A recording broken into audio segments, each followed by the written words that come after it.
Hello. So this will be the second part of our juvenile justice system, or the juvenile delinquency and crime prevention topic. So the topic for this second chapter will be the juvenile delinquency and the related definition of terms, approaches and the study of delinquency, etiology of delinquency. Question number 13. Under the juvenile justice law of the Philippines, failure to perform an act required by law is termed as blank. A. Omission.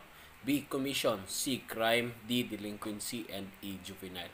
Well, the answer here is our letter D. So, letter D is the answer. Why do we say it is letter D? Or why is it considered delinquency? Omission merely describes the actions that are unable to perform by individuals, maybe because the law has ordered them to do this or these kinds of action. However, this person was not able to perform these actions required by law. Is a commission. Omission. Commission, letter B for commission. These are actions that are not allowed by law. However, the person still performs these kinds of law for these kinds of action. Example is that the law says we are not allowed to kill a person, we are not allowed to steal property of another person. However, we commit those kinds of acts, it becomes commission. Now, generally, these are termed as crimes. We define crimes as those acts committed or omitted in violation of law, which the law forbids or commands. Delinquency, on the other hand, is the same as crime when it comes to the general perception of every individual. However, the crime and delinquency becomes different because for crime, this is a term used for the general actions performed by every individuals who fails to perform an action which is required by law. Well, on definition, it is the same as delinquency. However, they become different because crime is committed by adults per se, and then delinquency is committed by minors, or what we call as children. Juvenile, on the other hand, are those individuals who is just below 18 years of age. So we will discuss this one by one. First is to define what is juvenile. Well, juvenile is just the same as a child. Just like we discussed on chapter 1, child is any person who is below 18 years of age or older but unable to fully take good care of themselves.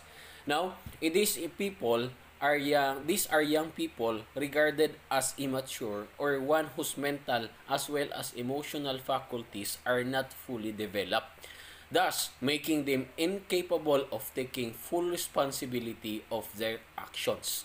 These, in short, are those individuals or people regarded as immature. Why do we consider them as immature? Because they are below the age of majority or below age of 18, which is the age of majority. And emotional faculties are not fully developed. Why do we consider them as persons whose emotions are not fully developed? Maybe because they are young at age, and so therefore they are not able to identify what is really actions that are not acceptable in our community. Other books will also define this juvenile as an event or condition caused or affecting that person, that children, who was alleged to have occurred or who have alleged to committed delinquency while his or her age was below the statutory specified age limit which is required by law, or his age, in short, is in minority, wherein the law says that it is 18 years old in below. That becomes a juvenile. See, likewise, since we are trying to define juvenile and delinquency. Now, delinquency is the failure to perform an act required by law. This was the question a while ago. It's the same as crime. Now, they become different because crime is, for easy understanding, crime as a general term is committed by adults, while delinquency is a term used to refer the actions of children which are supposed to be crime. Personally, I understand this crime in delinquency as that.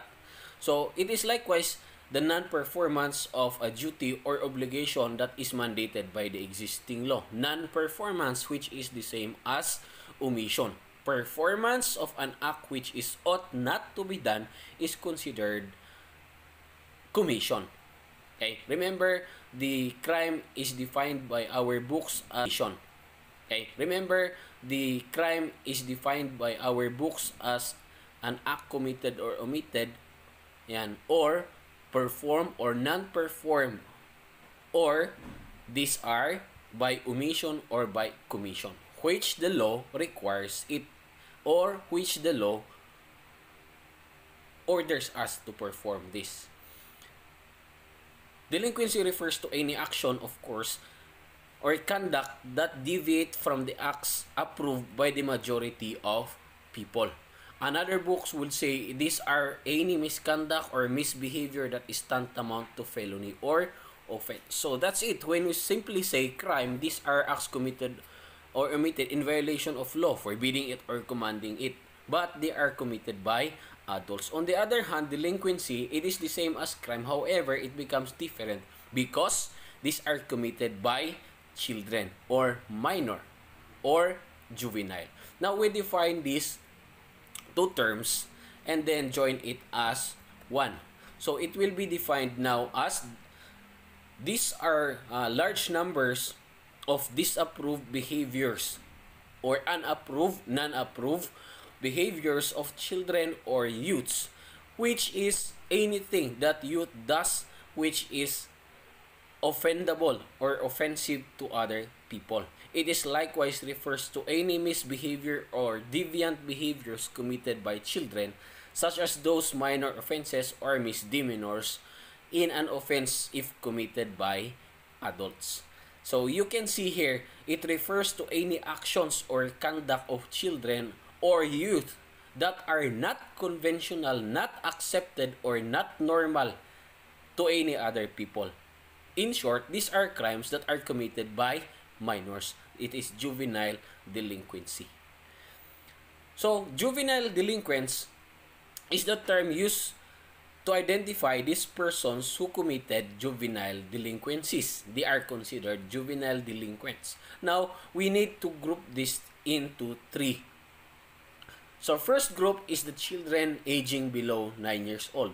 Second group is children aging from 9 to 15 years of age who acted with doli incapax, and the other one is youths aging above 15 but below 18 years of age. Now, why do we need to categorize these children into three? 9 and below, 9 to 15 who acted with doli incapax. Well, doli incapax will be discussed later on. 15 to 18 years of age. This is important because we need to understand the age of majority, the age wherein we will say children's or these juveniles will be criminally responsible, the age wherein when we will say the actions performed by these minors will be mitigated or will they be exempted for any offenses. Now, let us first identify or recognize this Republic Act 6809, which is the act lowering again the age of majority from 21 years. Remember, PD 603 requires minority as 21 years of age before the time of Marcos. But now, because of this Republic Act 6809, it lowered 21 to 18 years of age. Now, the age of majority is 18 years old or above. Okay? The age of criminal responsibility, or when do we say that children are responsible for the crimes they committed? Let's say, for example, Jimmy Martinez Caltino committed a crime. Or let's say, he committed a theft. Now, when will we say that he is responsible for the crime? He is responsible for that crime if he is 15 years old and above and acted with discernment. Again, discernment is easily understood by all criminologists as the capacity to understand what is right, or a capacity to identify what is right from wrong. Another here is the mitigated circumstances. When you say mitigated circumstances, from the word mitigated, that the penalties will be reduced, will be mitigated, will be lessened. And so why? Maybe because of his age of minority, then they are given the privilege mitigating circumstances. You know that in our criminal law, we have the privilege mitigating circumstances, that it is automatically given if the child is below the 15 years old. Okay? Or below the age of majority. They are given the privilege mitigating circumstances. There are many privilege mitigating circumstances, but in this case, we identify or we consider the minors only. Age of exempting circumstances. On the age of exempting circumstances, let's go back to the crimes committed by Jimmy a while ago, wherein he has stolen something. Okay, he will be exempted because his age is below 9 years old. In short, we again conclude that the age of majority is 18 years old. Age of criminal responsibility is 15 and above but below 18 and acted with discernment. And the age of mitigated circumstances is the age which includes 15 and above, 18 years old and below, and acted without discernment. And then the age of exempting circumstances is those children's below 9 years old. Whether or not they acted with or without discernment, they are exempted. Now let us define first the terms that are important while we discuss the following. First definition of term here is the status offenses. What is this status offenses? Status offenses, these are acts or certain acts or omission which may not be responsible if committed by adults but become illegal only because the person is underage and act was committed primarily by children, minors, juveniles, the youth for offenders, or other persons in need of supervision or assistance. Let's say, for example, the person has committed a crime which is punishable by law. Now, let's say, for example, the crime will be sexual misconduct.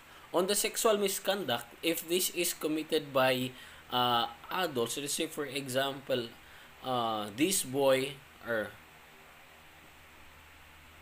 let's say, for example, a certain adult touches the breast of his co-worker or his office mate. Well, that will be condemnable. How status offenses, in short, are those acts which is committed by adult. They are less likely to become punishable. However, if this is committed by minors, they are usually punishable. So you can see here that if it is committed by adults, simply sometimes they will not be punished. If this is committed by minors, usually they will be punished. Example of this status offenses are as follows. So example of it is sexual misconduct. Okay, chancing, for example, touching the breast of one another, or any kinds of immoral conduct. If it is committed by adults, condemnable. If it is not, then sometimes it is condemnable for children. Use of profane language. Usually for adults, you can see adults telling the F word and telling these bad words. If it is committed by children, they are usually being punished. Running away from home, of course, for adults, they will be running away from home. Parents would practically say it's okay for them. While if it is for minors, if they run away from home, usually we condemn these children. Smoking, drinking, or use of prohibited substances are other examples of this. Disobedience to parents or school officials, association with criminal delinquents and friends, repeated disregard or misuse of lawful authority are other examples of these status offenses. Another term is this parens patriae or parens patriae. This parens patriae simply states that children shall become the parent of the child. It states that the state had the right to benevolently or sympathetically, beneficially, with good heart, large heart, open-hearted, or any, there is no exchange, may have the right to inject or intervene, step in or deputize, or interfere on the care and custody of the child. So how? The care and custody of the child will be given to the department. What department specifically? Will be the Department of Social Work, Social Welfare and Development. The state will become a parent through the DSWD. Maybe because the child has been abandoned, neglected, or any other forms of child that we have discussed on Chapter 1. This doctrine, remember, does not consider delinquent act as criminal violation, thus making delinquents non-criminal persons. Remember that we have the best interest of the child, that we are trying to identify what is the best for individuals or for children. Next term, in Loco Parentis. Well, in Loco Parentis means shortly in place of the parents. Nuclear family is the composition of the basic units or basic members of the family. This includes the father, the mother, and children. They are basically defined as nuclear family. Well, another term that we must familiarize is what you call as guardian ad litem. For guardian ad litem, this is a person appointed by court where the case is pending for the child sought to be committed to protect his best interest. Let's say, for example, going back to the case of Jimmy a while ago, stealing a material or stealing any kinds of goods. Now, because that a minor has committed something that is not allowable inside the community, the court will get a person and will appoint him as the one who will take good care of that child, will be considered as guardian ad litem. Usually, for other countries, is an attorney appointed by the court to investigate the case is considered as guardian ad litem. Next one is commitment or surrender of the child. For commitment and surrender of the child, this is the giving away, or it is the legal acts of entrusting your child to the care of the department. Well, for the Philippines, this is the DSWD. So, if Jimmy a while ago has a parent, then his parent relinquished his parental authority and surrender or entrust this Jimmy who is stolen a thing or property of one person, that will be considered to the DSWD is considered committing his child to the department or to the DSWD. Or it does not require it to be DSWD. Any license or child placement agency or any agencies, just like we discussed on Chapter 1. Another term is what you call as child in conflict with the law. Child in conflict with the law is the new term that is usually referred to as child who at the time of the commission of the offense is below 18 years of age but not less than 9 years of age.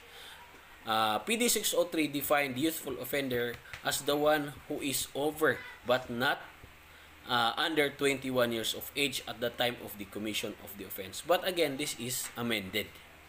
Okay? Why is it that child in conflict with the law includes only 18 years of age but not less than 9 years of age? What happens to those 9 years old and below? Remember, we have discussed a while ago the age of exempting circumstances. Well, according to Article 192 of PD 603, a 9 years of age under at the time of the offense shall be exempted from criminal liability. Just like what I discussed, those people children who committed an act, whether or not they acted with or without discernment, are automatically exempted from criminal liability. Again, there's liability is only including criminal liability. Exemptions only for liability is for criminal. For civil, that's another thing. And shall be committed to the care and custody of his or her mother or the nearest relative or family or friend, and in discretion of the family court, and subject to its supervision. That's why child in conflict with the law, we do not include 9 years old and below. Well, for the reason that the law exempts this age. The next topic will be the different approach in the study of delinquency. When you say approach, how do we deal with these kinds of delinquency? How do we look on the different angles so that we are able to study, we are able to explain why is it then in our place, in your place, in this place, there are delinquencies that happens. Again, when you say delinquency, these are really crimes that are committed by minor. First approach here is the biogenic approach. This presentation was done by Sir Ranulfo Bayago. Is the biogenic approach, which gives explanation that law violations and delinquencies are a result of some physical defects. One of the best example that I could give here in the biogenic approach is the theory of Cesar Lombroso. Cesar Lombroso's theory of atavism, that he based his studies on the physical appearances of these individuals to explain why is it that in this community where he belongs before, there are crimes, there are delinquencies that happens. They base it using the biological or biogenic approach. Advocates that youth misconduct or these delinquencies is the result of wrong biology or faulty biology. That means the genes, that means the family, that means the members of the family. It starts it starts with the facts of biology as basis of theorizing and works up the human case by asking the any kinds of biological questions. Another approach is studying this delinquency with the use of this psychogenic. So, this psychogenic approach tells us that the factors or contributing factors in delinquency are the personalities of individuals having problems that results to behavior and it results to crime. This approach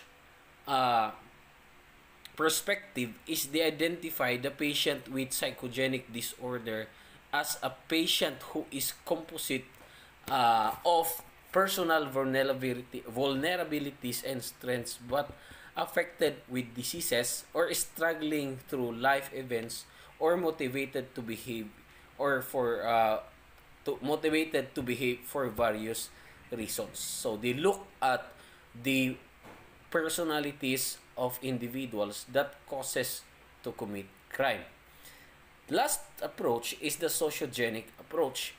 This sociogenic approach actually attributes the occurrence of crime as a pattern to social structure.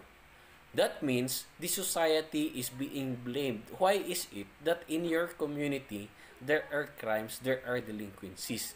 Because they view youthful misdeed or youthful delinquencies or juvenile delinquents as a result of learning process through the interaction with other members of the society.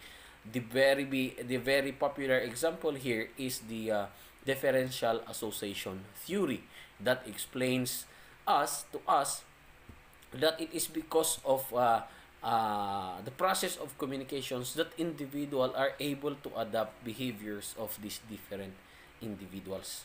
Now, we proceed with another question. In the case of Jimmy Martinez, a minor, is pending and he is under the supervision of Aling Junicia Aguila. Now, Junicia Aguila is technically referred to as parens patriae, voluntary commitment, guardian ad litem, mother, or involuntary commitment. So we will eliminate letter B and letter E as these are kinds of commitment. Mother is not the answer. So the answer will be the guardian ad litem. Guardian ad litem is the person appointed by court to take good care of the child while any case on the child or any case of the child is pending. Question number 15.